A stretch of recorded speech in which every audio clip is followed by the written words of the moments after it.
This tutorial will teach you how to apply the Fusion Gel Stain and Top Coat Finish all in one.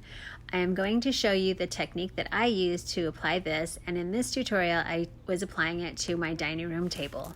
I've already done the table, most of it. I just need to finish this one piece right here. I'm using the Greystone Gel Stain and Top Coat all in one, and I'm using a flat brush, and I just dip the brush in about finger width, and then I just start brushing it on lightly. Now, you're not pressing this, you're just moving it into the wood. You don't want to press too hard.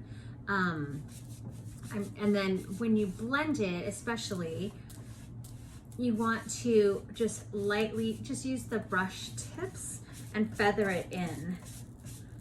So that way you get a nice even coat.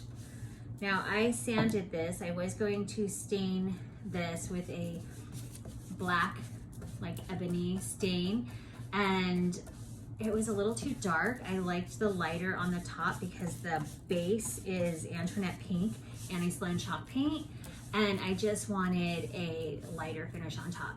Now, because I sanded it and I thought I was going to do it darker, there are some lighter and darker spots on this piece, but I'm okay with that because I'm actually going to distress the bottom of it. This is our dining room table.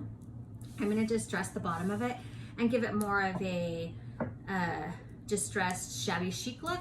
So for the top not to be totally even, I'm okay with that. If you wanted it to be even on top and you sanded it and there's different colors, your options would be use a really dark stain and put several coats, because parts would still be lighter and darker even if you used a really dark stain. Or the other thing is you could do a solid paint and do a wash, a color wash over the top with like a brown and make it look like it's stained wood. That's a fun technique too. We'll have to do a video on that. So now I'm just going, since I finished this, and I'm just going to the ends here, and I do have a paper towel so it doesn't go over the ends. I'm just gonna lightly feather that into the other section that I did on the other side. So there's no seams. You don't want any seams. Okay, so that's one coat, and I will probably put a second coat, but I'm not even sure about that yet because I really like the color that it is. So I will go ahead and show you what it's looking like with the one coat on it. You definitely want to, if you're doing this inside, you definitely want to have your windows open. So this is where I was talking about where I sanded it and I was going to do it a darker stain, and I decided not to, but I'm okay with this look.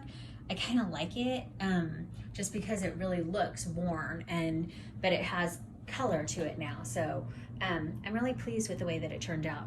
So I will post this video, and I hope you guys are doing some fun painting projects and crafty things while you're in quarantine, and I hope this video is useful for you. Cheers.